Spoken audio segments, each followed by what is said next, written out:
Good evening, everyone. It's the latest round of the ANZCAR 131 at Rock Thunder Series coming to us live tonight from the Tricky Triangle at Pocono. Got a fairly decent field out there tonight, just on track, taking care of their qualifying as things stand. So just wanted to welcome as well to the commentary box my usual partner up here for these races, Dan. Good evening, everybody. It'll be a good one. Well, hopefully it will be a good one. We've got a fairly decent field out there, and if the Cup race that we had here last week is anything to go by, it should be an absolute cracker. We've got most of our main championship contenders out there tonight as well. And speaking of the championship, just run through the top 10 in the points now. And Jason Martin, he's sitting top of the standings at the moment. Matt Danson second. Ryan Jones in a very handy third there. Just ahead of Michael Scurlock, Stephen Williams, Matthew Raymond, Matthew Kloet, Mirko Dautanac, Josh Michelmore, who isn't in the field tonight, and also Raymond Jaeger rounding out that top 10. So there's a fair amount of gap at the top of the standings between points, almost 20 points between first and second places. So probably not expecting too much of a change in that particular order tonight. No, I wouldn't think so. Okay, so just as we just watching some of the drivers out there doing qualifying laps at the moment, Michael Scurlock's just watching him, and he was on his second lap outside, well, just coming out of, I believe it was turn 2.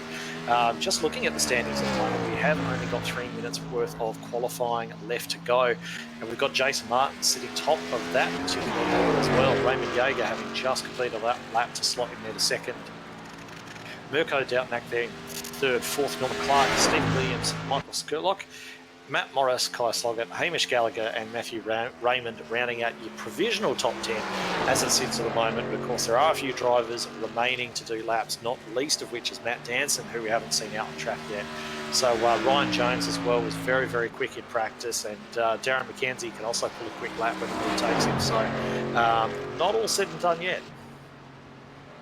No, it's not. You got Matty Kloet. He's just slotted in sixth place. Yeah, so it's not a bad lap.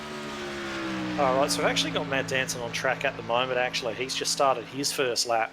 So he's just coming down. He's just exited turn 1. I believe he's headed down now towards turn 2. So we'll see what he's able to produce on this first flying lap. I think we've seen so far that it's been a bit of I think he's got a little bit sideways. No, it might have just been me coming out of turn 2 there, but it remains to be seen if people's faster laps are coming on the first or second lap. It's a little bit difficult to tell. It really depends on the driver, but looks like he's winding up with something. He's going quite wide through turn 3, and as he comes onto the front stretch, he might be looking to prioritise this second lap, actually. Yeah, I think so. He's just getting a big momentum run, coming off the top side and get all that speed going down the front stretch, which is very long. Yeah, and he hasn't actually registered a time, so he may have just nicked the wall or something like that on his first lap. This is definitely his second flying lap now, so we'll see what he's able to put in. He's just rounded turn 1 and looks as though he's taken a fairly traditional line through there. Coming up to turn 2 now, the tunnel turn, he will likely look to drop fairly low through this particular turn. He does that, in fact. Looks as though he just put some wheels down there just over that yellow line, trying to shorten it as much as he possibly can. And as he comes now down to turn 3, we'll get a really good idea of what he's actually able to produce and where he's going to start the race. Drops down the low line this lap, so this is going to be his fast lap. We'll see what he can do coming off turn 3 here. Just balancing the throttle as he comes out of turn 3 as well. You see the back end of the car just trying to skip around, but he manages to hold on to it, and he has gone position 4. Yeah, that's probably not too bad considering we think that was his second lap. Yeah, definitely not. And there aren't too many cars left to run here in qualifying. There isn't a lot of time left in qualifying either. So I think we'll find that most of the drivers who haven't set laps yet won't be setting laps. Just having a quick look at some of them, I believe that Ryan Jones may have actually taken a couple of incidents during his flying lap as well, which is why he will be starting from further down the grid than we're used to seeing him. But in any case, I think now it's, as the drivers grid up, qualifying is finished, so it'll be a good time to actually look through the grid and see where everyone's going to be starting off in this one. So as we mentioned, Jason Martin on pole position. Nobody was able to knock him off, sitting there on a 53.4, and a whole 3.5 tenths about in front of Raymond Jaeger, who's going to start outside front row. So that's a good result for him. And then Mirko Dautanac and Matt Danson making up your second row. Third row, Norman Clark and Stephen Williams. Fourth row, Kloet and Scurlock. You'd expect those two guys to move forward from there. Then we've got Matt Morris and Kai Sloggett there on row 5. Row 6, Hamish Gallagher, Matthew Raymond, Roger Clark and Gareth Anderson are your row 7.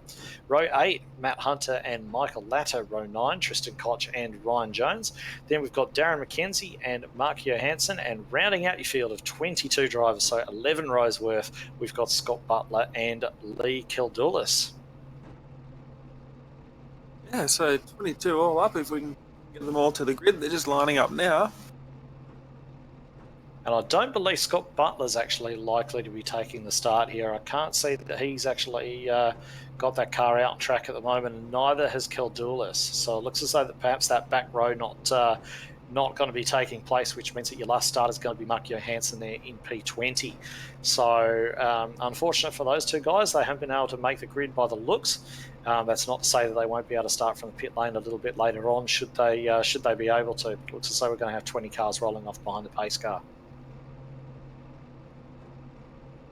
Yeah, and I don't think Danson got a decent lap down in practice. Like, he's quite far down the grid. So, I mean, Jason Martin, he's 3/10 quicker again, almost. I know, well, 1.5. He's very quick in practice. So it looks like he's got the car to beat tonight. See if Danson can get back up there. But got a couple of cheeky people up there like Mirko. He might have something to say about it too. Yeah, absolutely, and we'll no doubt see Ryan Jones look to start making his way through the field as well, trying to make up those positions that he's lost with that poor qualifying effort. But you've also got, let's not forget, we've got Scurlock back there, Kloet back there. They were both very, very fast in the Cup race that we had here at Pocono a week ago. And Jason Martin, quite strangely, was a little bit out of sorts during that race as well. I know he did pick up some damage early, which affected the way that car would have been performing, but he just wasn't able to make the headway we're used to seeing him make. So we'll see if he's able to be dominant in this particular event, or whether he's going to come under fire from some of the drivers behind, which will make for a good exciting race, I think. Yeah, I sort of missed that event. Were you able to explain to me, was it pretty much like foot to the floor, like most tracks we've been to in the Cup car? No, it wasn't. There was quite a lot of push, especially once the tyres started to get worn, and quite a lot of sort of throttle use as well, especially through turn 3 was a big issue. Of course, these cars handle completely different to the Cup car. They don't have anywhere near as much downforce as the Cup cars do, so the cornering speeds aren't anywhere near as high. So it's got to be a little bit more Jason Martin territory with almost. Of course, we've got Danson working back there in fourth position as well. And I'd expect tonight it is quite a warm track, I believe, as well. We're looking at 44-degree track temperature, so that's going to take its toll on the tyres. And Matt Danson's really, really good on those tyres as well, let's not forget. So anyone's race this. Anyone's race. There's a lot of unanswered questions at this stage, but we're about to find out.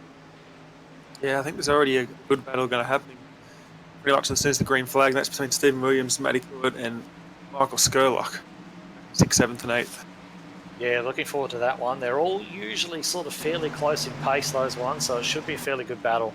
And all right, so we're just rounding turn 3 now. Everyone getting ready to roll. Pace car has ducked in. We're just going to see what Jason Martin decides to go. There he goes, and we're away at Pocono, heading down the long front stretch down towards turn 1. They're going to build up quite a lot of speed before they go pounding into turn 1 there. Jason's just done what he's had to do. They're going 3 wide almost behind him. Matt Danson up on the high side, looking to take advantage of Raymond Jaeger. He's already cleared Mirko, and he's got a really, really, really nice run out of turn 1, and he's going to be looking to put the move on Jaeger as quickly as he can. Looking a bit further back, it's absolutely nose to tail between the rest of the pack as well.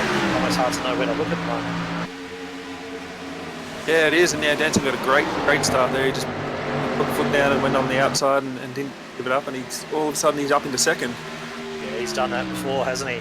It's definitely got away, but look at the gap already that Martin managed to win. So Danson's going to close that down as quickly as he can. And looking back, you've got Stephen Williams and Kloet side by side through turn 3, coming out on the front stretch for the first time. And most of the other drivers have actually worked themselves out in single file. But as you predicted, Daniel, that battle between Kloet, Williams and Scurlock is raging right from the off here. And it is, isn't it? Couple 2 illusion cars on the outside. Looks like Williams got a touch loose there getting into turn 1. Yeah, they're going to try and work together probably. You know, they're trying possibly hang Kloet out to dry. They have done that. They're lining up behind Astern to try and push their way past, but it's not really working. It doesn't really work quite so well here. So Kloet more than able to hold his own there on the inside as they run through turn 2. Always hard to hold the outside there, but Stephen Williams seems to be managing it. And they'll continue on side by side as everyone else seems to pretty much have sorted themselves out. Yeah, they have. It just continues on here. Matty Kloet just on the inside. Looks like it's a pretty good run there through turn 3. Yeah, Williams had to give it up. He's up right up near the wall. Yeah, he got a lot of push there, didn't he? And let's not forget Matt Morris in the 20. He's in there as well. Just sitting there on the inside of Michael Scurlock at the moment, and probably on these new tyres is going to be able to take that position on the inside going down into 1, which of course, yeah, he's really handing it to both the cars at the moment. They'll continue to try and work together. And then, of course, we've got the other IndyCar car in there, number 4, He's behind those guys trying to push his way past Morris. And let's have a look at Ryan Jones. He's up to P11 already from the back of the grid. Yeah, he is. I was just about to say, is that Jonesy? Yeah, he's up there right in the mix of things. He certainly is. And he did a very good job in commentary, actually, in the Cup race that we had last week. And it was good to have him up in the comp box, and certainly provided a nice entertaining experience for everybody. But looking back at the front now, Jason Martin has the lead by 0.8 in a second, just actually moved out to 1 second gap back to Matt Danson. Raymond Jaeger still holding on there in third with Mirko Dautanac there for company, but looks as though, sorry just to keep darting around, but looks as though back in the field, Ryan Jones is now trying to put some moves on Kai Sloggett. They are going side by side through turn 1. Sloggett not really leaving Jones on the room at all, and Jones just sliding in back behind Sloggett. Sloggett's getting a good run on Morris, looking to try and put a move on him. It looks like he's going to dive down the inside going into turn 2. And Matt Morris just lifts out the throttle there, gives that position rather than run right through there side by side. Yeah, and you got Ryan Jones, he's just a bit squirmy behind him. We'll see what he does into turn 3. Just sits there a little bit. These guys have sorted themselves out from now. Jones starting to come all over the back of Morris again. Yeah, and he's kind of just watching the various entry speeds there. It looks like Jones is taking a slower entry. Looks as though Matt Morris is pushing a lot harder on entry than Jones is, but of course Jones has got that really nice exit going on, has been able to carry that momentum up to the back of Morris. And you've got Hamish Gallagher just sitting in there as well in the number 60, and he's sitting there right on the back of Jones ready to take advantage of anything else that might happen. But I was just casting my eye back towards the front of the field because we've got Mirko Dautanac just looking to possibly put a move on the number 23 of Raymond Jaeger. Just sitting there at the moment, looked as though he was going to perhaps take a look at the turn 2. He's thought better of it. He's carried good momentum through there. You'd expect to possibly see him pull out and have a go. Looks like he's doing that. And he's going to try and run down the inside of Jaeger. But Jaeger's able to just carry that momentum around the larger radius around the outside of the turn. And they are going to come off turn 3 neck and neck and go down the front stretch together once again. Yeah, he's just going to beat him out here by taking that top side. But look, Mirko might actually just be able to stick right there. He'll have a go into turn 1. Yeah, he's certainly going to have a go, but that outside groove also seems to be working quite well through turn 1. I mean, Matt Danson showed us all that, didn't he, on the first lap. So, and indeed, Raymond Jaeger been able to carry that momentum out. Oh, just maybe runs up a little bit closer to the wall than he would have wanted. But he's been able to hang on to that position and now has around about 3 car lengths on the 62. And the gap at the front is about 1.2 seconds at the moment. Yeah, so it looks like Jason's sort of clearing away, doesn't it? But as we know, Danson tends to approach these races very strategically and always seems to have something left in the end. So don't take that as anything indicative of how the race is going to turn out. I'm sure it's going to close up again at some stage, and we haven't seen the end of that battle, that's for sure. But speaking of a battle we haven't seen the end of, Dautanac is now right up on the back of Jaeger once more, and looks as though he's going to try and have a look at the move, which didn't work around last time. No, he's just going to stick in behind him. He's not going to try to move down into turn 1, so he's going to try and carry some momentum through turn 1. Really try and straight line that exit, get on the throttle as early as he possibly can. He's done a good job of it there, actually, and he's going to be able to pull down the inside of Jaeger. Is he not going to be able to get overlap there? It looks like he's just got about 30 centimetres worth of overlap, and he's just diving there into turn 2, running side by side, and Jaeger still hanging on around the outside, and that's going to be frustrating Mirko, no end, I think. Yeah, well, he's just going to get more frustrated and heat those tyres up. This pass is going to be a little bit harder to make in a few laps, but I think Jaeger went a little bit higher there. Mirko's just got to run him. He's not going to be able to get there. He might stick to the inside, but pulls up behind him. And while these two are fighting, we've got Norman Clark, Kloet and Scurlock actually all closing in on the back. So they're actually forming a 5-car train, and Scurlock has actually used this opportunity to try and make a move on Kloet. Is he going to make that move stick down the inside? He does. It looks as though Kloet hasn't really fought him too hard there. Although it looks as though Kloet's kind of done that old trick of just trying to get Oh, he's hit the outside wall. Kloet into the outside wall and bounced down to the inside wall. I think he struck that. He's managed to keep it straight. But he bounced the outside wall down. I think just maybe avoided the inside wall. That's unfortunate for him. That's cost him a lot of time, and that damage is going to slow that car up. It's really going to slow that car up. He's dropped a number of spots. I'm not sure if he hit the inside, but he definitely hit the outside pretty hard. Meanwhile, back up with Mirko. He's finally gotten past Raymond Jaeger, turn 3. And look at Norman now. Norman Clark all over the back of Raymond Jaeger. Jaeger must be sitting there wondering what on earth he's done to get mobbed like this. He's getting hit from all sides here. I mean, Dautanac's just got past him, and now Clark trying to have a look as well. So he's going to be trying to maybe just cool those tyres off a little bit to try and get back some of the grip that he's obviously lost in that fight with Mirko. And Norman's sort of running up to the outside there. Scurlock's all over Norman as well. So a number of good battles happening up and down the track at the moment. I'm just looking back at another one as well. It looks like Darren McKenzie and Kloet in that damaged car, and Hamish Gallagher in the 60 actually making a move down the inside of Kloet through turn 2 at the moment. Kloet holding on around the outside best as he can with that damaged car, and they're going to go 3 wide momentarily, and McKenzie with a great opportunist move down the inside there into turn 3. Looks as though Gallagher's going to try and hold on around the outside, but he's not going to manage it. Kloet's right. Oh, Kloet's giving him a tap. The yellow flag is out. Absolutely giving Gallagher a tap there, and that has brought the caution out. The 60 in the grass. Did save it. It was a good save. But yeah, that has brought the caution out. No damage on that car either, so he'll live to fight another day, Hamish Gallagher. He's not going to be overly thrilled with it, but at the same time, he has got a bit of damage in the rear, hasn't he? But he will live to fight another day with that. That's not going to be too bad. They'll patch him up. Yeah, I'm just listening to the radio now. Kloet's apologised for that one. Yeah, it did look as though a little bit of probably, and that's the thing to remember as well, when you're carrying a little bit of damage like Kloet was, it's so important to try and keep your momentum up, because it's you don't want to lose that speed, because it's so hard to get back, especially on a track like this. So you can kind of understand him doing his best not to lose as little time as possible. Once he really did want to back out the throttle, but unfortunately it's just got into the back of Gallagher and turned him around. So Gallagher's resumed in 18th place, and as we say, he'll live to fight another day. He didn't hit anything, just caught a bit of a shot in the bumper, which happens. Yeah, that'll be a few seconds to sort of fix up in the garage. I think he'll be okay.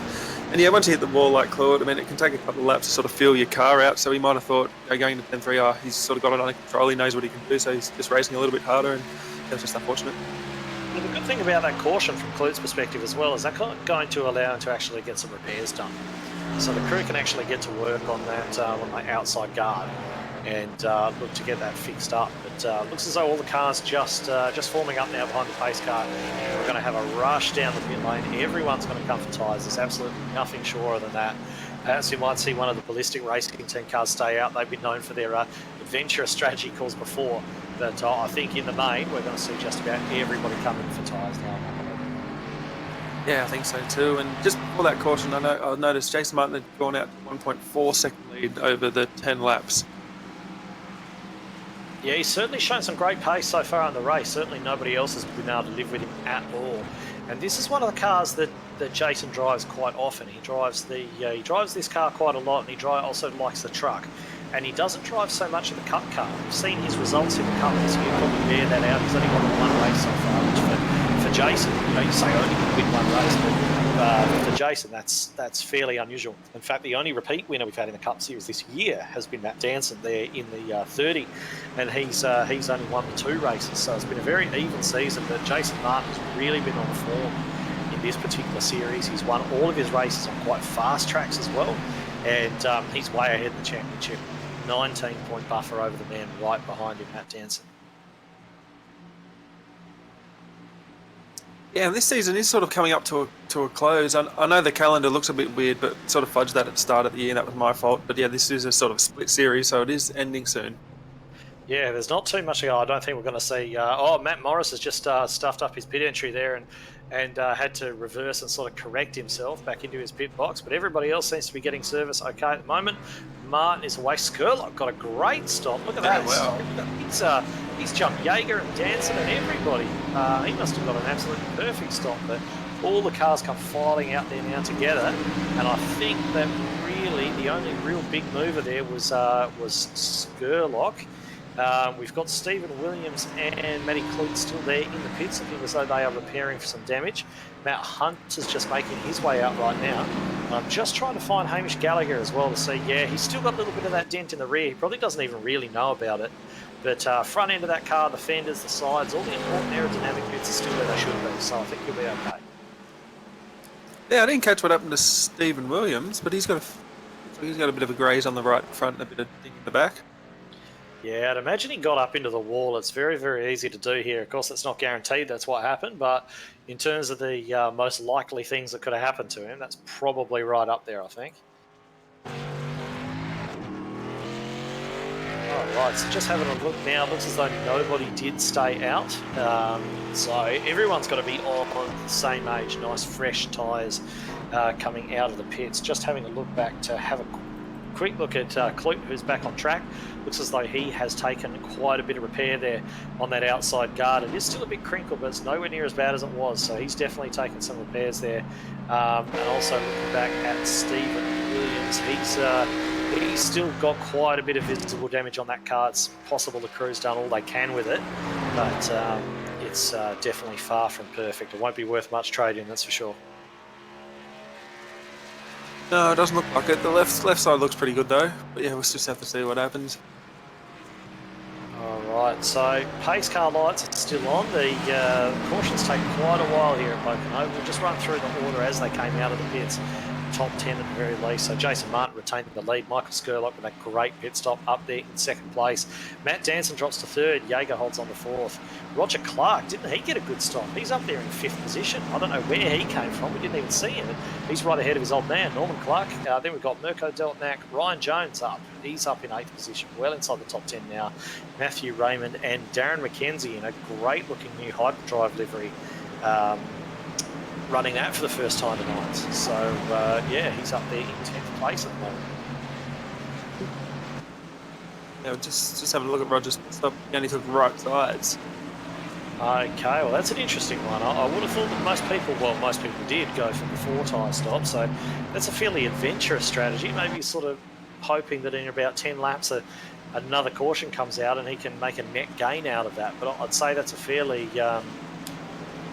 it's a bold call, that's for sure. I'm not sure I would have done it, but then again, that's what he's chosen to do. So it'll give us something to follow to see how that actually works out for him.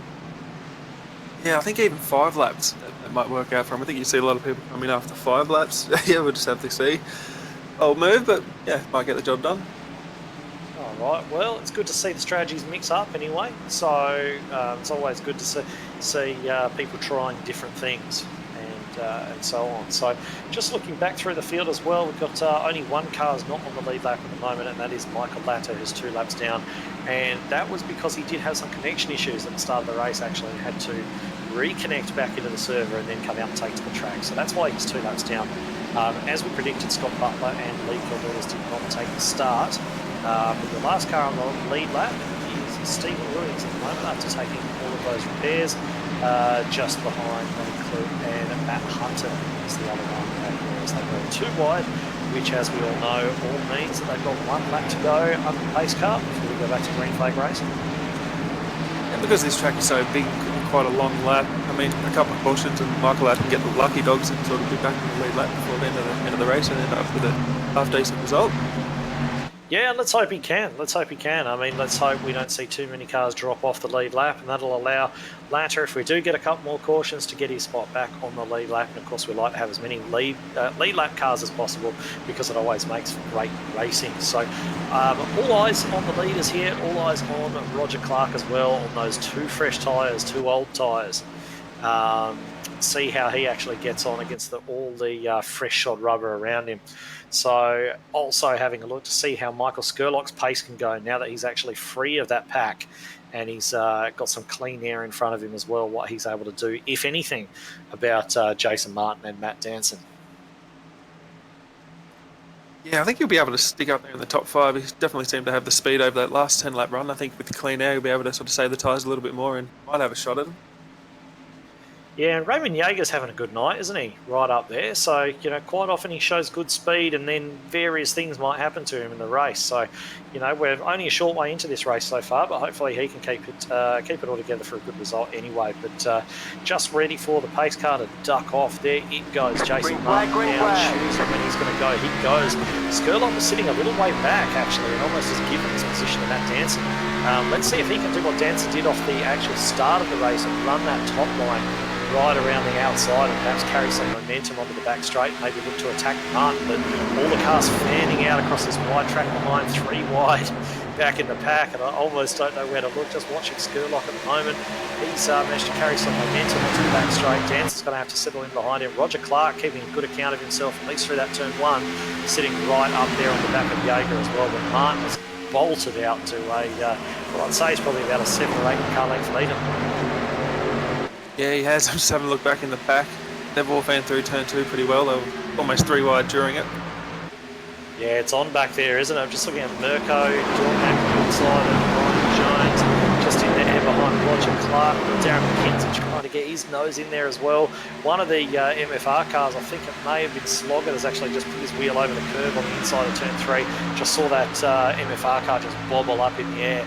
Just that little bit as you go too far, take too much of that curve. There's a much rougher section of curve on the inside of that that really unsettled the car. But definitely some big battles happening back there. It looks like Norman Clark just sitting clear of that one. And we've got Mirko, and now we've got side by side McKenzie and Ryan. The yellow flag is out. Fighting over what I believe is a yellow. Oh, another yellow's out. Another yellow's out. Who's caused that one? Tristan Koch in the 43s around, coming out of turn 1. I'm just having a look. Looks like he got up to the wall. Maybe Kloet didn't hit him, but he looks like he got up to the wall and then back to the inside wall. I'm not 100% sure that Kloet didn't hit him, actually. I'm just having a look at that, and it looks as though he's got into the back of Koch. I might just have a closer look at this before I say anything stupid, but it looked to me as though it was the lightest of touches. He's just giving him a push, and that was enough to send Koch up into the outside wall. So that's unfortunate. It's done his engine and everything by the looks of it on that number 43. And yeah, it was a extremely light touch. But the way all these cars are so much on the limit, on the absolute limit of their grip, coming through the turns here, that touch was enough. It's just one tiny little touch and then a second touch on that rear bumper, and that's all it's taken to send Koch up in the fence. And that's unfortunate. That's really unfortunate. They were 2 very, very small touches. It is unfortunate. So it looks like Koch is now done. Looks like his engine's expired. But I'm just taking a look back up to the front. I mean, Roger Clark is still up there in 5th, so that worked at least through one turn. Yeah, it worked for him, and yeah, just looking at Koch down on the infield, that's smoking. That car's definitely blowing a bit of smoke, so that's going to be a fair old repair job for his crew. I'm not sure that we're going to see him back out here tonight. He may elect to get it repaired, come back out and run a few laps, but that car's definitely not looking too flash at all as he rolls into the pit lane. I can't imagine he's going to be overly pleased with it. No, you wouldn't think so. Just actually having a look at front of Norman Clark's car. To me, it looks like a little bit crinkled up. I'm not too sure. Maybe not. Yeah, Norman normally keeps it pretty clean, so yeah, it looks fine to me, just having a look at him. So I think Norman's aero's okay. There's a few guys just sort of fainting towards the pit lane as they come through again. I don't think... a couple of guys have actually taken the lane, haven't they? Yeah, most of the back of the field. Danson's in. We got Danson in. Danson's in. So he's going in to take some new rubber. We've got Mirko in, Ryan Jones in, McKenzie. It's actually spurred off a big split strategy here. This is going to be fascinating. I think what it is because there's only 42 laps to go, I think they might be coming in for fuel. Yeah, entirely possible. So who have we got in? Mirko, Danson, Kloet, Williams, Jones, Sloggett, Gallagher, Anderson, McKenzie, Hunter, Johansson, and of course, 43, Tristan Koch still taking the bears there. So this is going to be a really, really fascinating split strategy here. Danson's actually got a fairly ordinary stop there. He's coming out at the back of all of these guys, and I can't see that he did anything overly wrong when he came in. It looked like he hit his marks okay. But that's a very, very long stop. He's fallen behind everybody.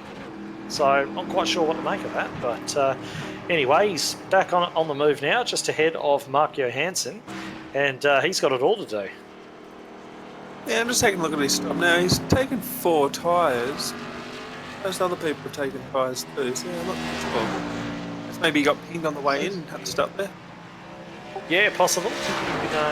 Could have been a penalty or something like that. So not sure, but anyway, he's back out on track now. That's the important thing. So it's going to be Scurlock versus Martin off the start again, with Raymond Jaeger and Roger Clark still hanging up there in 4th position. Norman Clark and in there as well, and I think that's actually Matty Raymond up there behind Norman Clark as well. And Hamish Gallagher has made his way back up to what should be around about P6 or 7, I think. So he's done a good job. So we'll just wait for all the cars to roll over the line so the positions reset. We can tell you exactly the first 4 that we can see quite well. But I think, Gallagher has made it all the way back up to P7 he is, just behind Matty Raymond. And then we've got Dautanac, Jones, McKenzie and Sloggett back there as well. So good recovery from him. Don't forget in that first caution, he was the one that got pushed around by Kloet onto the grass and brought that first caution out. And now he's right back up there. So great stuff from him. Yeah, it is. And I'm just having a look back at the pits now. You got Matt Danson's actually come back in. I'm just interested to see if he just sort of tops it up again. He's just ran past his pit and out he goes. Okay, so something a little bit strange there. Not quite sure what's going on, but anyway, that's what he's chosen to do or has been compelled to do. And looks as though he's going to be starting at the back of the field. Michael Ladder has taken the lucky dog. He is back only 1 lap down. Tristan Koch as well. He's still in the pits, showing as 1 lap down at the moment, but he will be going 2 down very shortly. Yeah, he will. So pretty much just like that, just what like we were talking about. Michael Ladder back on the lucky dog. So the next caution he should be back on the lead lap. Yeah, certainly should. If he can stay where he is and nobody gets lapped in front of him, that's exactly what will happen. So he'll be hanging in there, and quite wisely so. So back up the front, we're still a couple of laps away from green here. Almost like to be going green this lap, but unfortunately it looks as though the lights are still going on the pace car as far as I can tell. And just all the drivers running around there together. So it'll be interesting to see if Scurlock tries a little bit of a different tactic on this restart, because he was sort of holding back. Well, not holding back, but he really wasn't up next to Martin as close as he needed to be on that restart. He almost gave that position away before turn 1. I mean, he managed to hold on around the outside, but it was if he'd gotten away better, it wouldn't have even been an issue to start with, and that sort of allowed Martin to get that really big gap off on lap 1. So we'll see if he tries something different this time. We'll see if he tries another way of perhaps getting away a little bit better. And the other thing that's going to be interesting here is to see the difference in the old tyres versus new, versus the guys who've just come down the pit lane again. And sure, we didn't get much racing in, so there's not going to be a lot of wear on those tyres. But is it going to be a fuel thing as well? Is there going to be some fuel mileage issues in terms of who can get to the end and what this actually means for the pit strategies from here on?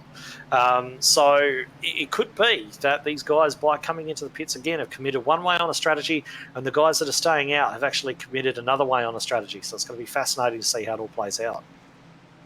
Yeah, I'm not too sure about the laps, but I'm thinking like 44 rings a bell. So, I mean, you always take a couple off them when you get up to full speed. So it is going to be interesting when these guys have come in that have taken the fuel. And the other thing, I think that might have been a good. Sorry, yeah, it might have been a good idea. The other thing, of course, that it comes into play as well, as you use less fuel as your tyres wear down, because of course you're spending more time off the throttle because you've got less grip to play with.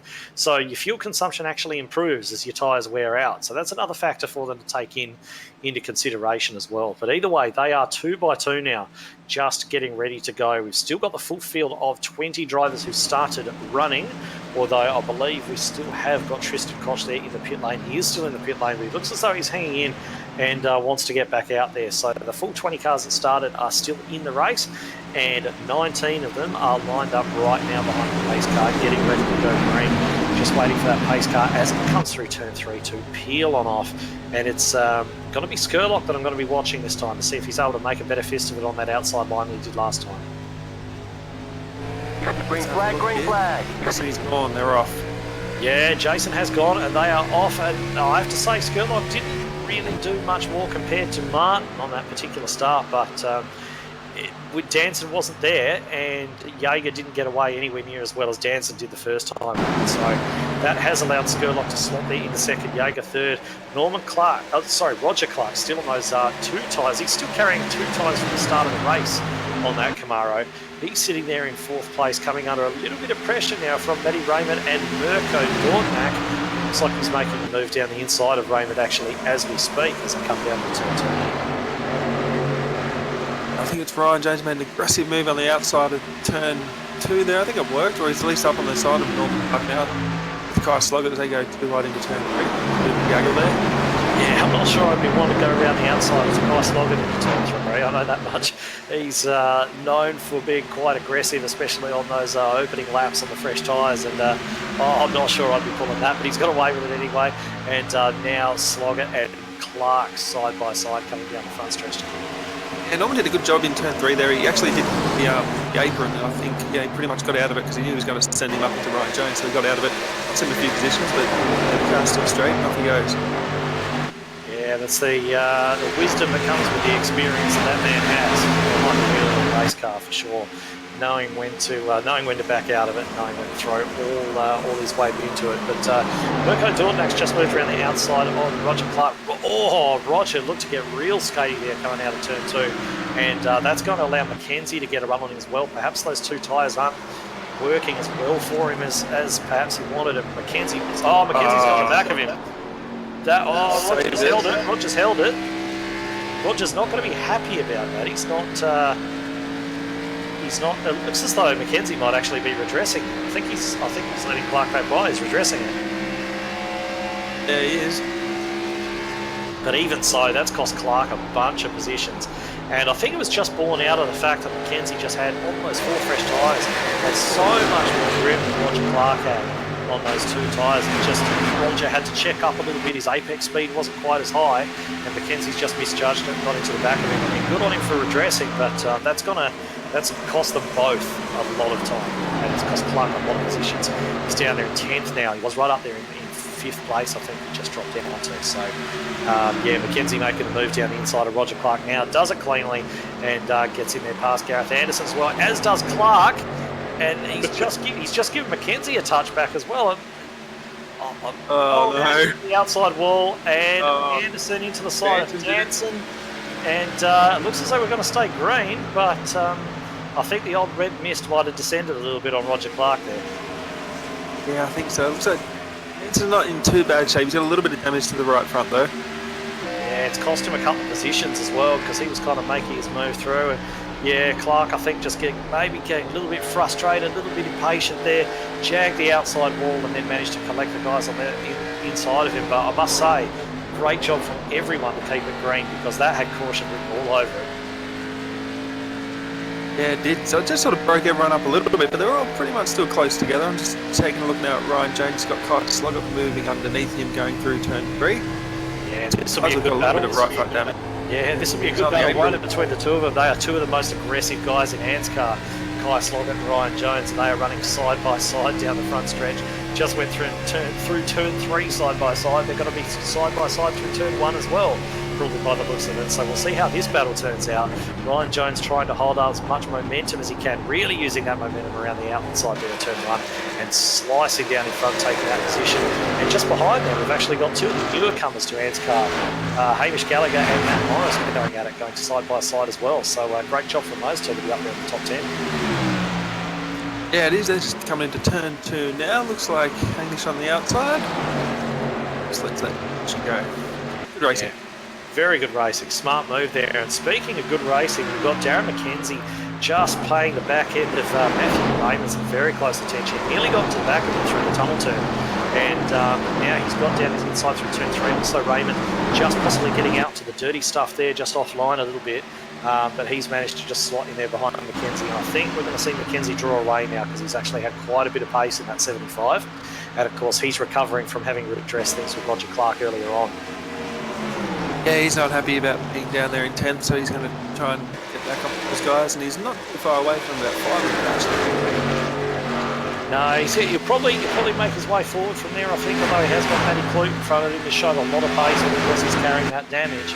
And how much further he's going to get than that, I'm not sure. We haven't really had too much of a chance to see what kind of pace Darren McKenzie's carrying throughout the stint as yet, because he was kind of, on that longer stint that we got at the start of the race, he was kind of bundled up a little bit behind some other cars and was always sort of fighting somebody. So I'll be interested to see what kind of pace he's actually got in clean air.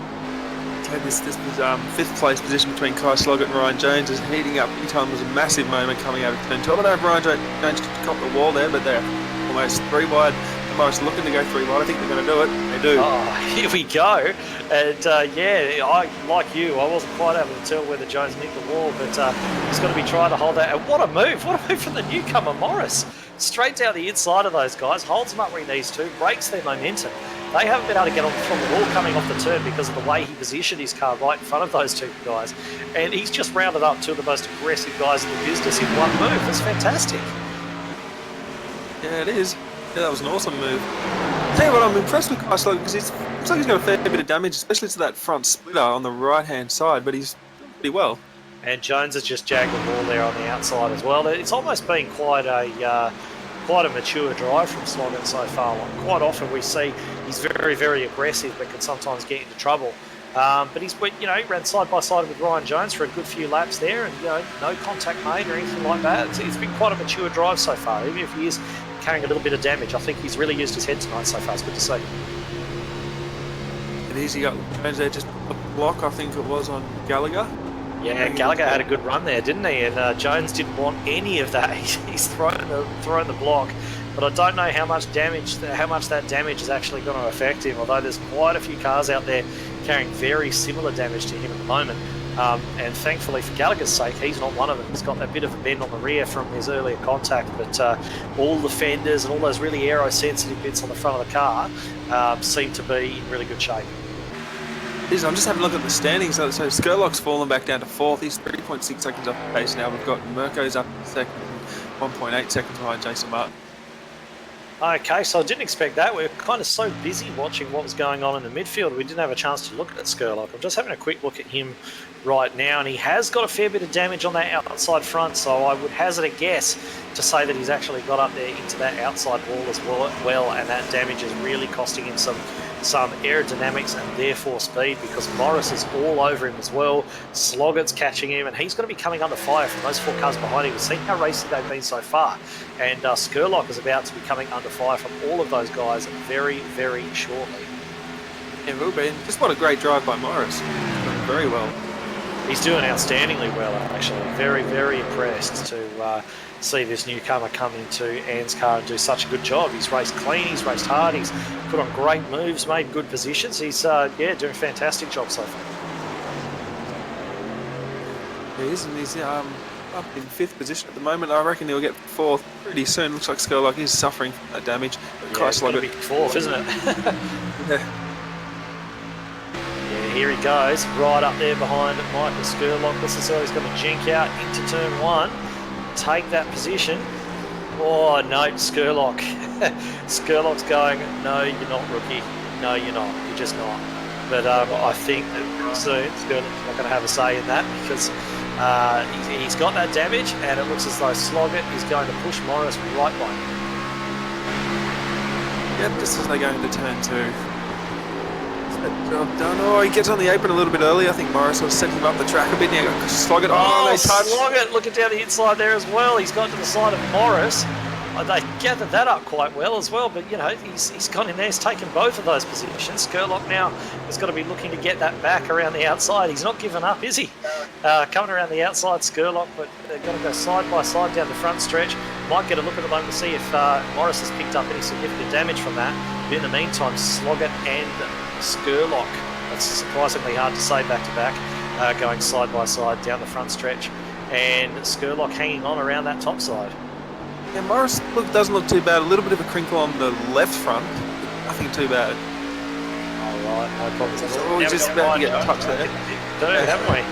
And we've got Gallagher and Kloet battling back there as well. Kloet just moving past Gallagher on the run down to turn 2 at the moment. Of course, Scurlock and the number 4 of Sloggett side by side. Scurlock unable to hang on to that as he was last lap. It was that out the tunnel turn that's so hard to hang on around the outside there. And as we've seen, holding on around the outside there sometimes can lead to issues. So he's dropped back now. Looks as though he might even lose a position to Jones here as well.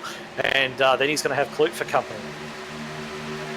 Yeah, Kloet's done actually a pretty good job. He's obviously got that car repaired and he's back to 8th, so I think he'll be very happy to got back into the top 10. Looks like he's all over the back of 6th almost. It is possible, as we see, I believe it's one of the ballistic cars coming back out of the pits. I think it might have been latter. But as we saw in the Cup race a week ago, Josh Michelmore drove an incredible race with a badly torn up race car. The whole back of the car was missing and he was able to still race his way up into 2nd. So all is not lost if you do catch a bit of damage around here, but it really doesn't matter what aerodynamic parts of the car have actually been hurt. And it didn't affect Michelmore too much because it was all at the rear. But with these guys carrying a little bit of fender damage, it remains to be seen how bad it's actually going to affect their aerodynamics and therefore grip. Yeah, just to say that, Michael Scurlock clipped the wall coming out of turn 1. He's kept it in the wall all the way to turn 2. He lost a lot of time. Yeah, it's really turned pear-shaped for Scurlock in the last couple of laps, hasn't it? It has. Looks like Matt Danson's got himself back. And no, 10th now. He's looking all over the back. Mackenzie in 9th. Yeah, it looks like he's going to try and make that move stick down the inside into turn 1. I shan't think that Mackenzie's going to be too keen to give it to him either, though. He's hanging on around the outside there, Mackenzie, doing his best. Danson just taking as much of the track as he can. Did Mackenzie get a piece of the wall? I didn't see sparks, but he got close. Yeah, he got real close. But anyway, it looks as though Danson's potentially got that move done. He has. He got into the wall then. Yeah, Mackenzie got the wall on entry. Did he get the wall? Yeah, on entry. Then. Right, okay, that probably didn't help his terminal velocity at that particular stage either. But just looking just ahead of this battle now, we've got Gallagher right up there on the back of Kloet. We've got Morris right up there on the back of Jones. All these guys, there's battles going on up and down the track at the moment. In fact, the only guy who's not in a battle at all is really Jason Martin, who's up there 3.1 seconds ahead. Barely mention him tonight because he's been out on his own and there's been so much action happening behind him. Yeah, it's been a great race to watch. And another guy is, he's 4th place at the moment, Kai Sloggett. He's started 10th. I think he's going to be pretty happy with top 5 at the moment. Yeah, I mean, hopefully he can hang on to it. There's still a long way to go.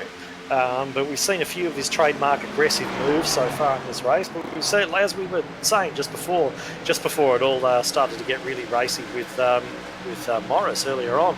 But it's been a pretty mature drive for him tonight. He's sitting up there in 4th place, working away on catching the back of Raymond Jaeger, who's up there in 3rd position after starting 2nd on the grid. So he's having a great night. A few really impressive performances out there tonight, that's for absolute certain. And there's another battle just forming now. You got Gallagher underneath Morris and Paddy Kloet. Matt Danson's back there. Danson could be back in the top 5, it looks like, pretty soon. And just a word on Roger Clark as well. I'm not sure if he's been into the pits, but he is 1 lap down at the moment. He is the car in the lucky dog spot. He's the first car 1 lap down. He may have had to come into the pits to finally get a new set of boots. Yeah, I think he actually has stopped. That's why he's a lap down. So he's going to be on fresh rubber, trying to work his way back up. But he's certainly got it all to do. But if that caution does come out, he's going to be your lucky dog. He's going to get that lap back. Yeah, we'll just have to see what happens on that fuel economy and fuel mileage. That might be a decent sort of result for him if the So the strategy goes that way.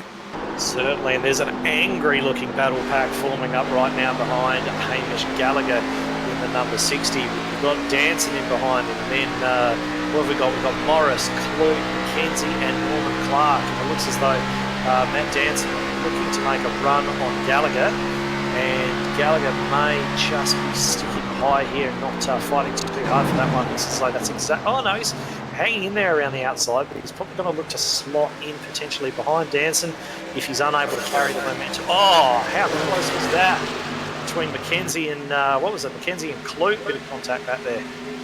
Yeah, they were going out through, well, there was a bit of a crisscross. Sort of McKenzie went in low and came out high. So great racing going on all the way around the circuit tonight. But yeah, it looks as though Matt Danson's made that move on Gallagher, and he's up there in position 6 now, and he's going to start working away on the back of Ryan Jones. And Jones, of course, I think Jones, we did see him into the wall a little bit earlier on, so his car's going to be a little bit suboptimal at the moment. And I think Danson's carrying a bit of damage too, but nothing like what Jones is carrying. So I'd imagine that Danson's probably going to get that move done in the next few laps as well. Yeah, and I was wondering why Morris sort of was falling back there too, but it looks like he's clipped the wall too. He's got some right front damage. So that car's very tight. Alright, so just, yeah, as you're mentioning Morris there, it looks as though he's, yeah, perhaps got a little piece of the wall as well.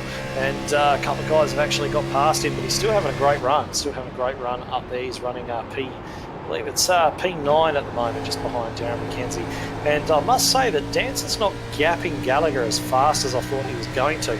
But it looks as though the fastest out of that, we've got McKenzie just having a look down the inside of Gallagher there as they come through turn 3. And I think he's going to get that move done. I don't think Gallagher's going to fight him too hard.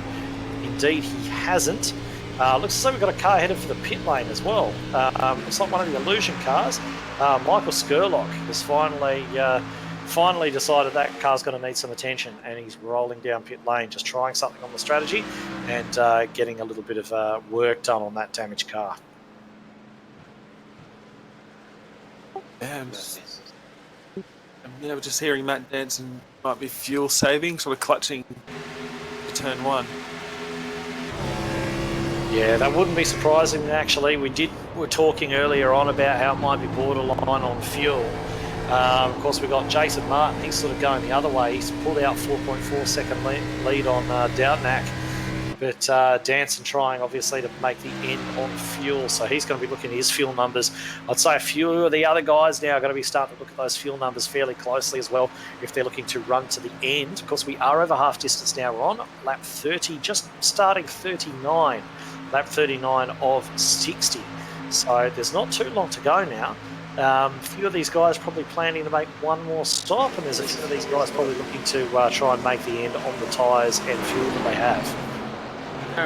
He's just entered pit lane. He's just stopping now. All right, so McKenzie. Looks like he's overshot there as well. That's going to cost him some time. You don't want to do that at any stage, let alone under green. But yeah, McKenzie definitely overshot his pit box there. But he's going to have some crazy speed when he comes back out because the tyre wear here is quite a profound force. So he's going to come back out on that fresh rubber and going to start absolutely hacking him down. And it's going to be interesting to see who actually decides to follow him. Yeah, we'll see if actually Roger Clark's sort of been distance on him. I don't know if he's already passed him or not. Racetrack. No, he's coming through turn 3. Roger Clark's coming through turn 3. Okay.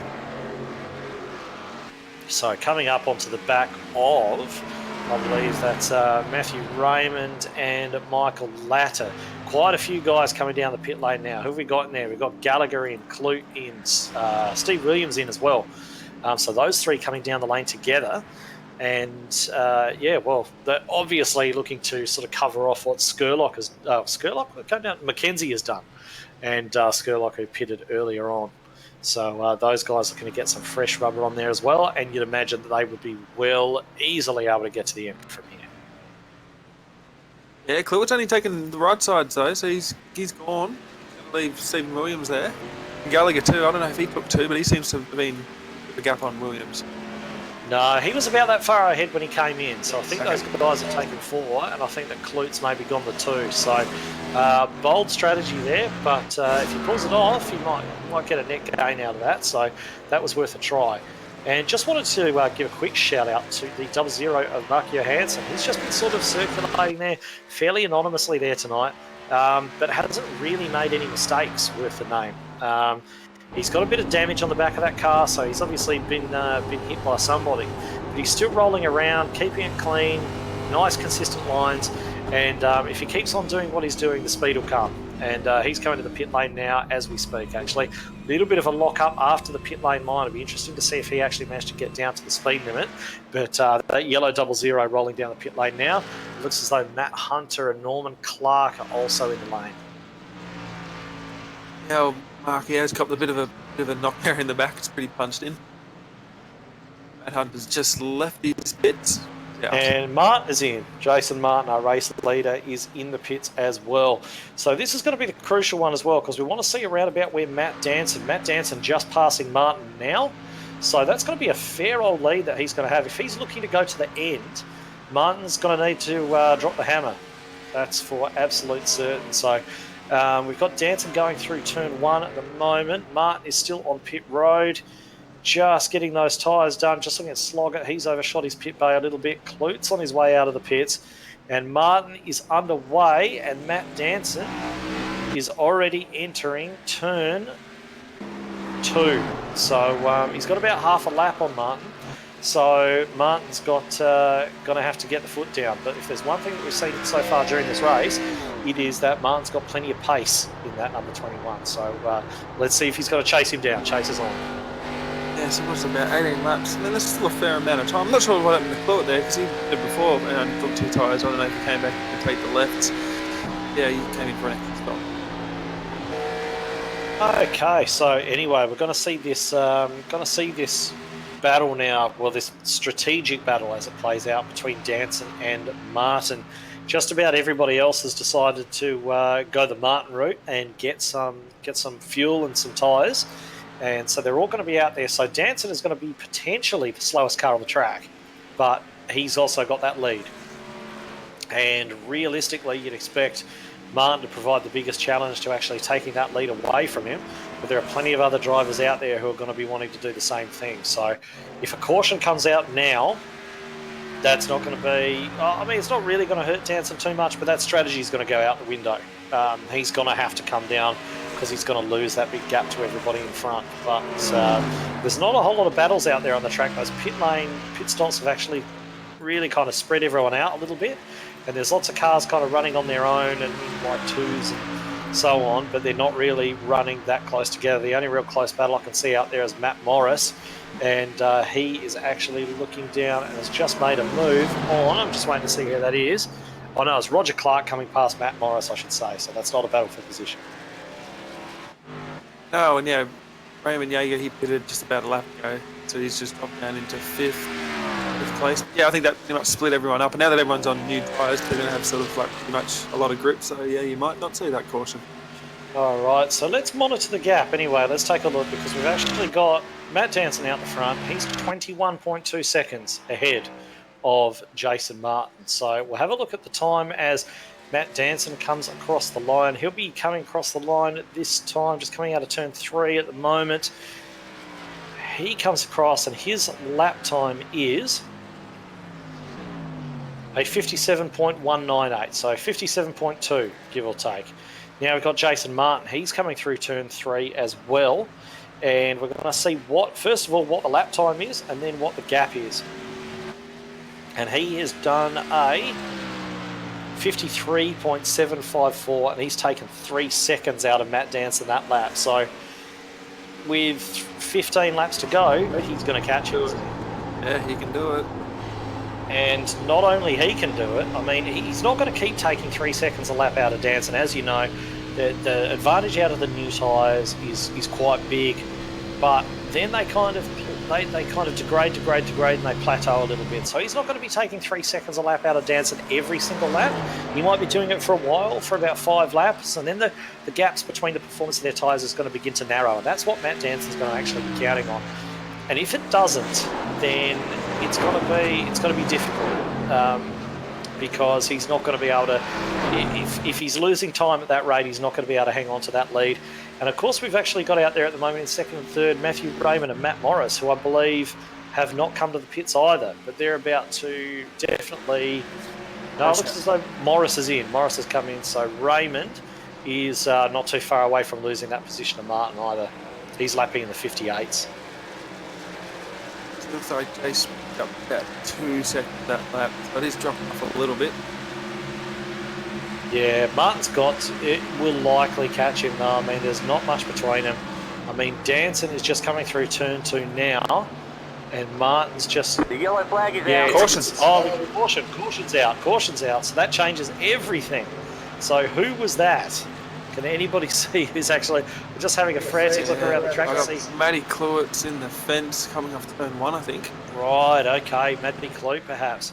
But he's just parked it, so I'm not sure why that's brought out a caution, if that's him, but that's the only one I can see at the moment. He's just parked it down there. I can't see that it's anyone else. It looks as though he's kind of, if he's had some sort of issue, hardware issue or something like that, he's just pulled it over on the exit of turn 2, and that caution's come out, and I can only assume it's for him, so that's turned the race on its head once again, hasn't it? Yeah, it has. Yeah, I got no one else doing anything wrong. No, it's a weird one, but yeah. All right, so we've got Matt Danson in the lead at the moment. He's going to have to head to the pits. He can't afford to stay out now with all of those fresh-tired cars behind him. We're probably going to find as well that all the guys who did stop, they're probably going to come down the pit lane as well, just because they don't want to have that rubber disadvantage to people like Danson and those other guys who stayed out. So the big beneficiary out of this one actually has been not only Danson, but Matthew Raymond, who's up there in second position and now has the opportunity to get on fresh tyres with everyone else. Yeah, that's true. He's done really well. I think, yeah, most people will come down, but there's only going to be about 10 laps to go, so I reckon we might see some 2 tyres, but if it goes green, I think there's enough laps left where 4 tyres is definitely the winner. Yeah, I mean, 4 tyres is going to give you the better performance, absolutely. It really depends on how confident you feel about hanging on to those tyres if, you know, you're kind of running around with a couple of old ones. So, and the other interesting point to note as well is that Roger Clark is going to get his lap back. He's going to get the wave around. He's going to get the lucky dog. He was the first car 1 lap down when the cautions come out.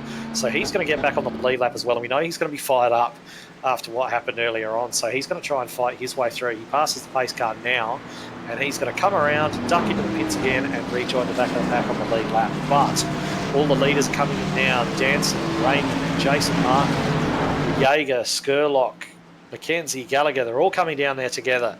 So we'll see who comes out of the pits first. You'd imagine it's going to be Danson, but you never know. Let's have a look. See if there's any strategic plays made here. Danson's left are just going down now. Jason's just going up. So Danson's out. It's like Kai Sloggett's going to come out in second. Sloggett must have taken 2 tyres. He's come out second there. Sloggett came into the pits in 10th place. He's come out in second. So I think Kai Sloggett's gone for 2. I'm just going to go back and have a quick look at his pit stop, but I'd be almost willing to guarantee he has only taken 2 tyres. He did. He only took 2 tyres. So Kai Sloggett out there on 2 tyres. Just about everybody else has taken 4 as far as I can see. Yeah, from the looks of it, looks like Roger Clark's car is actually pretty clean, so he's got a fair amount of damaged people in front of him. I know Stephen Williams is damaged, Kai and Ryan Jones and that, so he's going to be in the back end of the top 10 looking to get into the top 10, so it's going to be pretty fun watching him, I'd say. Yeah, I'd say so. Yeah, his car is absolutely spotless, isn't it? There's not a mark on it, which almost makes him fairly unique out here tonight. There's hardly anybody who can say that. But, yeah, it'd be great to see what he's actually able to accomplish coming through with the clean aero and everything else. Hopefully he's able to make some good moves and get some spots back, because he's been in the wars, but the car looks okay. Yeah, it'll be fun. I mean, he's only in 14th, so it's not like he's got to make up a huge amount to get back through. He's got Matt Hunter there in front of him, who looks fairly clean. And then we've got Dautanac and Williams and Sloggett and so on, who have had their issues tonight. So looks as though Clark's heading to the pits now to get his fresh tyres.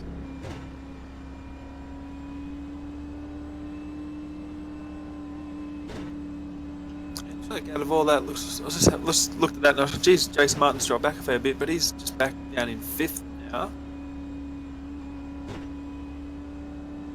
Now, my timing screen is showing Matt Morris in the lead. Yeah, so is mine. He stayed out. He stayed out. So that's a... Well, he only pitted a couple of laps before because he stayed out a long time. So he's only got about 2 or 3 sort of laps under that. Well, that's it's a gutsy move, but it's a good move, isn't it? I mean, if he did come in quite late, as you mentioned, because he did come in quite late. So, as you say, he's only got a couple of laps on those tyres, so they're not going to be as fresh as the guys immediately behind him. They're not going to be far away. So that's probably actually a really good move for Matt Morris. It's going to get him a bonus point for leading a lap for a start, but it really puts him in with a really good shout of a top 3 finish. Yeah, it does, and that sort of makes Danson's job a little bit harder too, because he's got to start in second, try and guess that restart, so he's not going to be able to jump out to the lead. All right, well, this is going to be a very, very interesting last few laps, isn't it? So just waiting for some of the lapped cars to get let past the pace car. We've got Mark Johansson and Norman Clark and Latter in there behind the pace car at the moment. So we're going to wait for those guys to get released. They're going to come around onto the back of the pack, and then Morris is going to get the opportunity to lead them away, lead the field away, and then we're going to hopefully have a cracking last 10 or so laps to actually decide this one. Yeah, it's definitely shaped up to be a good one. I mean, Kai Sloggett's up there. He's going to be battling hard. Like you said before, he's one of the harder racing drivers around, so him up in the top 5. Well, position for him. We've got a really interesting top 5, don't we? We've got Morris, Danson, Sloggett, Raymond, Martin, Jaeger, Scurlock, McKenzie, Gallagher, Ryan Jones. It's your top 10. So there are some new names up there. There are some names up there that with the greatest respect to them, aren't always up there, mixing it with Danson and Martin and guys like that. So there's quite a lot to play for here. There's some really good results on the table for somebody who's got the skill to go out there and take it. So yeah, it's anyone's race, this. I mean, there are a couple of favourites in there for sure, but it really is anyone's race, this. It is, and I think when they get this, there's going to be 10 laps to go, so a 10-lap shootout. Absolutely. We are on 1 lap to green now. As you can see, the cars are all lining up side by side as we move for restarts in stock car racing. The pace car is just leading them around for this final lap. Hopefully it's the final lap of the race that we actually get under caution, and we can get a nice clean run to the flag. But let me tell you, there are going to be a few guys back there getting their elbows out for certain. There is nothing shorter. McKenzie, he's going to be one to watch. He is going to get that bumper out, absolutely. We know he can be quite aggressive. Ryan Jones, he's back there as well. He's going to be one to punch his way back up through. And as we've talked about a couple of times already tonight, Roger Clark's back there as well. And knowing him as I do, he's still going to be mad about earlier on. So don't be surprised to see him shunting his way through on a few people either. It's definitely going to be on this. Hopefully we can get through the remainder of it completely green. But I'm very interested to see now how Matt Morris handles this restart as well. Yes, let's see. The pace car's just about to dark off, and we'll see when he goes. He's gone now. He's got a pretty decent start. Yeah, Matt Danson, pretty decent start on the outside, but tucked straight into the draft behind Morris as well. So he's obviously looking to get a move done ASAP. And Martin's back there as well. Of course, Martin's been the fastest guy in the field so far tonight. And Danson having a look to the inside. And Morris says, no, you don't. I am taking turn 1 for myself. Doing a little bit 3 wide back of the pack as well. Now it looks as though Martin's got a decentish run on Raymond. I'm not sure if it's going to be enough to get the move done. It probably is. And he's just looking to the inside there. Raymond's going to try and hold on around the outside. Sloggett gives Danson a touch in the rear. Looks as though he's got a little bit loose, gathers it up, but he's caused a little bit of a concertina up there behind him. McKenzie looking as though he's getting all racy back there too. And now Martin looking down the inside of Sloggett, just getting a little bit loose there, I think, has actually cost Sloggett there. Yeah, they get very close coming off turn 3. Martin with a good run, but I think the outsides are going to prevail, but he might have a good shot going into turn 1. I mean, Danson's got to get past Morris, I think, to get away from Jason. He looks down into turn 1 here. Gonna have a go at it. Might get there. Is Morris going to try and slice off the nose again? He hasn't managed it. Remember, Sloggett's actually got 2 tyres, only 2 fresh tyres on that car, so he's doing an outstanding job to keep up there. He looks like he's going to go have another run at Martin. Martin looks to cover that off by looking at the inside. He's going to try and get a move done on Morris now. Danson's away in the lead, so Martin knows that he really has to get this move done now If he's got, he's got inside of Morris. Morris has saves it for now. Saved it for now, and it looks as though they have all saved it. But that's a tragedy for Morris, who was right up there in second place. They're 3 wide through turn 3. Raymond Gallagher and Williams, they've managed to sort themselves out as well. And now Martin and Sloggett battling there for second place while Danson streaks away in the lead. Martin does not want to be having these battles. He wants to be up there fighting Danson. And if he's going to do it, he's got to do it now. We haven't got that many laps to go. And that's right, he's got to clear Sloggett off and 1 here and just get on with it. Doesn't know if he's going to be able to do it. So it sticks with him off turn 1. Can he get the run off it? How good Sloggett doing on those 2 tyres though? He's doing an outstanding job. Sitting up there in 3rd place, battling Martin, battling Jaeger. And if it hadn't been for that small mistake he made, he had a really good run on Danson as well. I think he may have even got a chance to, he just gave him the bumper just as he got a bit loose. So quite great pace out of those 2 only fresh tyres from Sloggett. Yeah, he's doing a really good job. I think Martin's actually looked like he was catching Danson a little bit there. Actually, they all seem to have caught up to him. Yeah, he's been the fastest all night, hasn't he, Martin? So I wouldn't be surprised to see that he's caught Danson. But what this, he definitely has caught Danson. He's taken 2/10 out of him. But what it's actually going to be like coming to the end of the race, when they get wheel to wheel and so on, it's going to be interesting to see. So Martin's definitely got the pace advantage at the moment, but what's Danson going to be able to do in terms of wheel-to-wheel racecraft? Are there going to be some panel banging involved? Who knows? Let's find out. I honestly think the move's going to be coming off turn 1 like he is now. He took a slightly higher line, Jason, on entry into turn 1 there and got an awesome run coming off it. And now he's closed up right at the back behind Matt Danson. I think that move's going to have to come off turn 1 and into turn 2. Well, he's also had some really good pace coming out of 3, so we'll see. Coming through 3 now, he just seems to be able to carry a little bit more mid-corner pace than Danson. He's got it lined up. Danson's going the block. Here we go. It looks very, very reminiscent of the Cup race, doesn't it? It does. Here we go. They're getting into each other. They're getting the panels out and so on. Danson swings back up to the outside, tries to carry that momentum through. Martin down the inside there, and he has taken that lead. Danson's going to try and get on the throttle nice and early, take that momentum, and try and get back down the inside of Martin. But I've got a feeling that is probably game over, looking at the various pace that they've been able to show tonight. But Danson, he's not going to be giving up on it just yet. I can guarantee that much. He's going to be thinking and trying to work out ways. He's gained quite a bit there through turn 2, actually. So he's going to be looking to get that lead back, but he's going to have to show pace that he hasn't shown yet tonight in order to do it. No, it was actually a really good drive by Martin through turn 1, because, I mean, Danson pinned him down there. I thought Danson was actually going to pretty much drive away from him off turn 2, but because Jason Martin had that shallow entry, but he got through it well. Yeah, and of course what that's done is brought Sloggett and Jaeger right up onto the back of these 2 as well. So I can imagine Kai Sloggett not wanting to settle back there for 3rd and just let Danson have it. I think that perhaps he's going to do all he can to make a run. And let's not forget Jaeger back there as well. He's shown some really good pace. He's actually gaining right up on the back of Sloggett at the moment. Looks as though he's going to try and put a move on in turn 2. Always risky, but he's got to see if he can pull it off. But of course those 2 battling together have let Matt Danson sort of get away. So perhaps they won't Danson him after all. Did Danson get a piece of the wall? Yeah, he did.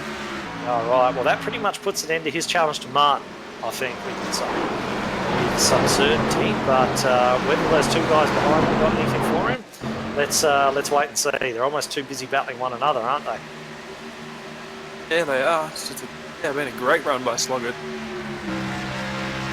And we were keeping an eye on Roger Clark earlier on. He's got his way up to 11th place in all of that while we were watching the front runners, and is closing up on the back of Hamish Gallagher. And looks as though there's potentially a lapped car in there as well. Can't quite tell, but in any case, eyes back at the front. And the big battle going on is the battle for 3rd between Sloggett and Jaeger. And you just get a feeling that Jaeger's sort of just sizing him up, trying to just strategically decide where the best place to try and make the move is. See if he can... Oh, pressure. I was just going to say pressure Sloggett into a mistake. And Sloggett's gone up into the outside wall out of 2. And that's all the invitation that Jaeger needs. 3rd place. Yeah, Sloggett gets back on behind him through turn 3. I was just having a look back at Roger Clark. He has moved up into 10th. Back to Kai Sloggett. He's all over the back of Raymond Jaeger. I reckon he'll dive down into turn 1 if he can get a run. He's going for it. He's doing a great job on only 2 tyres, isn't he? Fantastic work to be putting pressure on the way that he is, but he wasn't able to make that move stick down there into turn 1. No, but if you get up with the top 5, yeah, it's just a great result. Yeah, it's worked out for him, hasn't it, doing that, taking that particular strategy. I mean, probably not surprising to see Martin and Danson in positions 1 and 2, but these guys have really, really impressed tonight. Let's not forget Darren McKenzie as well. Started 19th and has had his little battles tonight, little bumps and scrapes, but he's up there at P5. So he's done a fantastic job as well. Yeah, there's another good battle here. It's just Ryan Jones just going underneath Mirko now into turn 3, so if you can get that job done on the inside. I think Mirko's going to get a pretty decent run off turn 3 though. Yeah, Mirko's he's just got up a little bit too high, hasn't he? So that's got to put them side by side down the front straight. And Jones has got the inside, but I've seen so many times tonight, when you're on the outside, you can really run it deep and chop the nose off the guy on the inside. Is Mirko going to be able to do that? Doesn't. Oh, he's trying to hang on around the outside, but it looks as though Jones might have that one. Indeed, for now at least, he does. Mackenzie's diving. Oh, they make contact between Sloggett and Mackenzie. Oh, right. Oh, Sloggett just catching it. I'm just going to go back and have a quick look at exactly what happened there. But it looks as though Mackenzie's pulled out and Sloggett's tried to block, but he's tried to do it too late. And that's what's actually got him sideways. So Mackenzie getting that position. And there's Scurlock as well. I mean, he's had a really quiet night. He's come up out of nowhere, but there he is in 5th position at the moment, up behind Mackenzie. And I think there's going to be quite a finish on here as we come on to the last lap of the race now, happening between Mackenzie, Jaeger and Scurlock. But running back to the front, of course, Jason Martin leading this one, as he has led so much of the night on the final lap. And I think that this has been a really, it's almost like the Jason of old that used to dominate absolutely everything, lead most laps, take pole position and win the race. And it looks as though that's exactly the performance that he's going to put on for us here tonight. Yeah, I'm just going to have a look at this battle between Ryan Jones and Mirko. I think Jonesy smacked Mirko coming off turn 3, got him all loose, but they've been battling pretty hard. I think Mirko might get away with it now. Okay, so Jason Martin rounding the final turn, coming out of turn 3. There are only 3 turns here at Pocono, and he is going to lead across the line.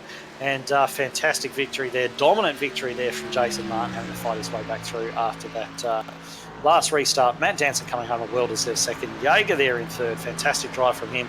Mackenzie 4th, Scurlock, Sloggett, Dautanac, Jones, Gallagher and Roger Clark. That's your top 10. We'll run through the full results in just a minute.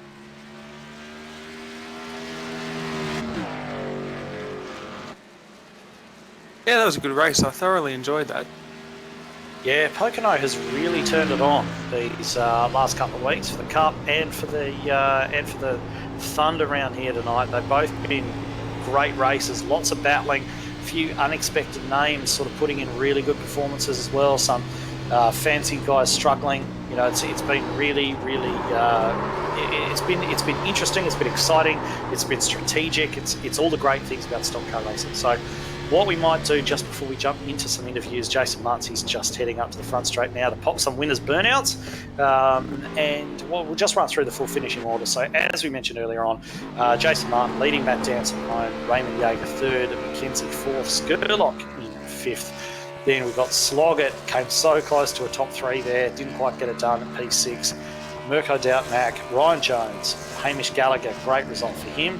Roger Clark rounding out your top 10. Then we go back to Stephen Williams. Matt Morris, how close was he to an incredibly memorable result tonight down there in at 12th. Then we got Matthew Raymond 13th, Matt Hunter, Norman Clark, and Mark Johansson after all of the running that he did and we mentioned earlier on how steady he was taking it and everything. He actually finishes as the final car on the lead lap in P16.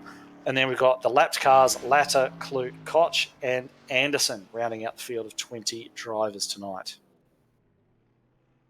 Yeah, it's just a little bit disappointing for Matt Morris. I think Jason got into him, but he was actually having a really good run in the top 10, top 5. He had that sort of strategy and he ended up out in the lead. It just couldn't hold it. Yeah, he was the hard luck story of the night in the end, wasn't he? I mean, I think regardless of that, it was an absolutely brilliant drive. there wasn't much more that he could have done, to be perfectly honest. He did. I think he was fantastic. Yeah, so do I. Just actually going back and having a quick look at the incident between himself and Martin, and it does look as though he perhaps just wasn't aware that Martin had a little bit of overlap there, and he's just tried to drop down through the tunnel turn, and it doesn't look as though Martin got into him. It just looks as though he perhaps thought he had a bit more space than he had. Fantastic job to catch it though. So I think he's done an excellent job there. So what we might do is might just grab in your winner, Jason Martin, have a little bit of a chat to him about tonight's race and his well-deserved victory. Jason Martin, Edward Foster here in the Performance E-Streaming commentary box. And looked like it was going to be a fairly dominant win for you tonight, but in the end you had to do some racing as well. Talk us through it.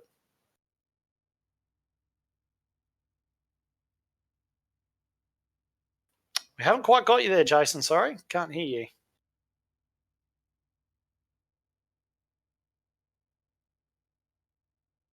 Okay, what we might do is we might try and come back to Jason a little bit later on. We'll just drop him out of the com box at the moment. We'll come back to him. So we might grab in our second place getter, Matt Danson, have a quick chat to him. The car was in my right-hand side. Matt Danson, Edward Foster here from the Performance E-Streaming commentary box. Second place tonight, bold strategy. Could have worked out in the end. Talk us through it. I don't know, I was just slow in general. And then I thought, let's see if we can make it last to the finish and give that a crack. So if you hadn't had that last caution that brought everybody else together, how do you think you would have gone? It looked as though at first Martin was catching. In those first couple of laps, it was about 3 seconds. Then it was down to 2. And, of course, everybody knows that the tyre performance sort of plateaus off. So do you reckon you would have had enough? I'd say he probably still would have caught me. I'm not too sure. I could make it finish. Like I had enough fuel to get to the end. Just I was still clutching at every lap to try and get. I didn't want to run out in the last lap like Iowa. But I think he probably would have caught me, I guess. Probably the biggest issue for me was when I was on the way back and I know one of those purple cars. I don't know who it is. It seemed like they just drove to the side of me. I don't know if they were having some troubles with other cars and just sort of bounced into the side of me. But that sort of gave me some damage, which killed my straight line speed. What actually happened, I believe we had a car bounce off the outside wall, and that's actually taken Anderson, and Anderson then ricocheted into you. So I think you're actually 3 wide at that stage. So a little bit of action sort of going on your outside that you may not have been aware of. But in any event, second place, steady drive, especially coming from where you were, having to fight your way through the pack and everything. We did sort of become aware that you were clutching it earlier on in the race. We sort of noticed that you were probably looking to try and go to the end, whereas most of the other guys were just taking that pit stop and then trying to make it back on pace. So always good to see strategies mixed up and always gives us a good race. So thanks very much for that. And is there anybody that you'd like to give a shout out to while you're here? I'll give a shout out to your lovely self. I was thinking to myself at the end there when with the restart where I was in a pretty good spot. I thought I might be able to do a bit of an Edward Foster here and go from the back to the front and sneak out a win. But I pretty much needed some action to happen sort of behind me with Jason and all that. He was always going to catch me. He's just too quick. But shout outs. Shout out to Silton Crowder, Ashton and the boys, Braden, all them. Vegan Food Melbourne. Check them out on Instagram. Lovely vegan food ideas and whatnot. The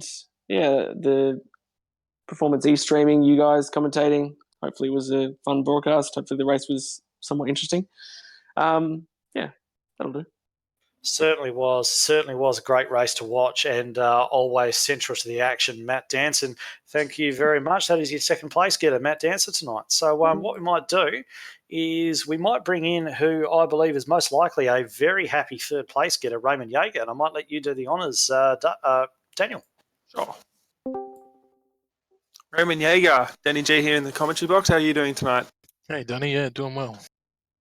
So tell us about your race tonight. You finished up in third. That's not too bad. Yeah, pretty happy with that. Look, to be honest, I knew I didn't have enough for Jason or Matt if they all went well for them, so I sort of was aiming for third from the start. That's not too bad. At least you got there in the end. So how was the car sort of set up? Was it tight, loose, or like how'd you go? Because there was a couple of long green flag runs there. The car's just crazy tight. You're really just ploughing all the way through, really. It's tough thing to get a handle on, but it's just about staying off throttle for as long as you can. Yeah, well, you've done a pretty good job because your car looks really clean from what I can see, so it doesn't look like you got into the wall. I know a lot of cars did get into the wall tonight. Yeah, it didn't. I think I may have touched the wall once, but it was real light. So other than that, I did pretty well. I was pretty happy with it.